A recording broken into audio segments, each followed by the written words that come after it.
नहीं, इनको सुनाना जब हमने तो दोबारा सुन ले। अब रिश्ता जीवन में प्रवेश कर गए, 7 फेरे हो गए, बहुत बढ़िया। लेकिन परमपिता परमात्मा कहते हैं कि जब तक हम अग्नि को हमारे विवाह अधूरा है। अग्नि को साक्षी करते हुए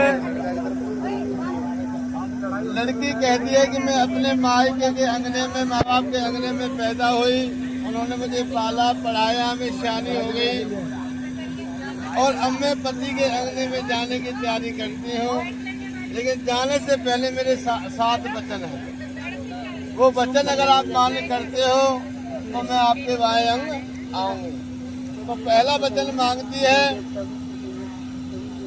कहती है कि आप जो भी आप कमाते हैं, तो कितनी बड़ी बात है, जो आपके पास बैंक बैलेंस है, जो आपने प्रॉपर्टी है, जो आप कमाते हैं, आप मुझे सब कुछ बताएंगे, मेरे से कोई छुपाएंगे नहीं।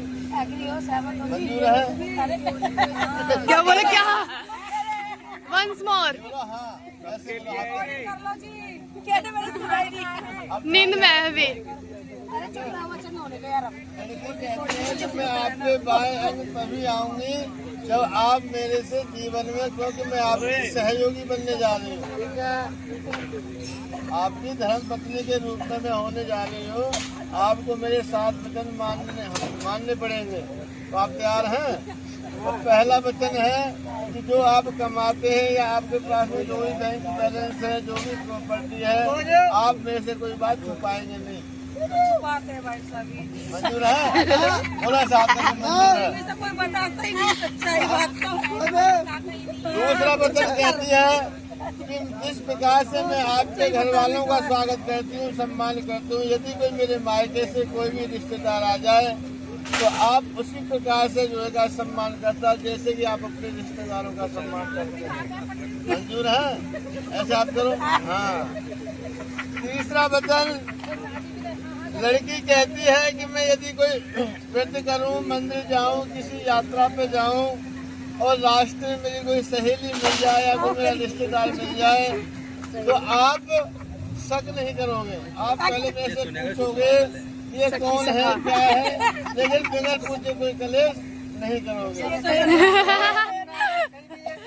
सोच समझ के। चौथा वचन मांगती है कि 4 ऋतुएं होती हैं हमारे जीवन में, और ऋतुओं के हिसाब से आपको मेरी व्यवस्था करनी है, कपड़ों का, खाने का, पीने का, रहने का, क्योंकि हर ऋतु के हिसाब से सर्दी भी है, गर्मी भी है, बारिश भी, इस प्रकार से 4 ऋतु है, और ऋतुओं के हिसाब से आपको मेरी हर चीज का पालन करना है। मंजूर है? ऐसे करो। हाँ। सर्दी में स्वेटर, कोई आदेश है? सारे वचन लड़के के लिए। मेरा आदेश तो सीधा भी बाकी है।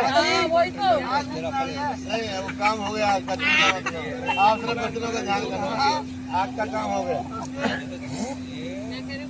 लड़की कहती है यदि आप कोई गाड़ी लेते हैं, कोई वाहन लेते हैं, उसमें भी मेरी सहयोगिता करेंगे, क्योंकि मेरी मर्जी पूछेंगे मेरे से, क्योंकि मैं आपकी अर्धांगिनी बन करके आई हूँ, पत्नी के रूप में आई हूँ, मेरे से कोई आप छुपाव नहीं करेंगे। और मंजूर है? 7वां वचन, लड़की कहती है कि आप यदि कोई नशा करते हैं ये बात तुम लोग कहाँ से बोल रहे हैं? या कोई आप के अंदर कोई व्यसन है तो मुझे आज ही बता दिए, क्योंकि हम रिश्ता जीवन में प्रवेश होने जा रहे हैं। अग्नि देवता को साक्षी मानते हुए आप मेरे से कोई चीज छुपाएंगे नहीं। मंजूर है? अभी तो सब कुछ मंजूर है। ताली तो बजा दो। अब लड़की कहती है कि देखो मैंने सब कुछ आपको दिया, लेकिन मेरी भी एक शर्त है, वो शर्त को आप मानोगे तभी मैं आपके बाएं लड़के की भी तो शर्त होनी चाहिए कोई। अब कितने वचन सुनोगे? 7 वचन हो गए, तुम फिर 8वें वचन की तैयारी करने लगे तो सीधा भाई लड़का ध्यान ही नहीं था। तो लड़का कहता है कि भाई मैंने 7 वचनों को माना, अग्नि को साक्षी मानते हुए, लेकिन मेरी भी एक शर्त है, मैं भी एक वचन मांगना चाहता हूँ कि आप देंगे? हाँ जी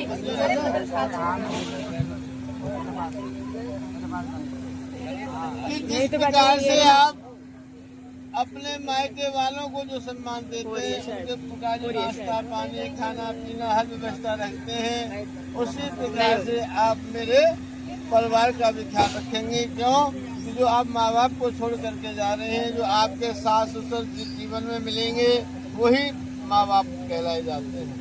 उनके सम्मान में कोई कमी नहीं आने देना और हमारे जो परंपरा है हमारे आंगन की, उस परंपरा को बनाए रखना यही आपका कर्तव्य है। मैं यही एक वचन मांगता हूँ। आप मेरे को तैयार हैं? ताली बजाओ ना। सही है ना, 7 वचन दो निभाएंगे वो एक निभाएगी। हाँ लड़की राजी होनी चाहिए ना, मुझे 7 वचन निभाएंगे।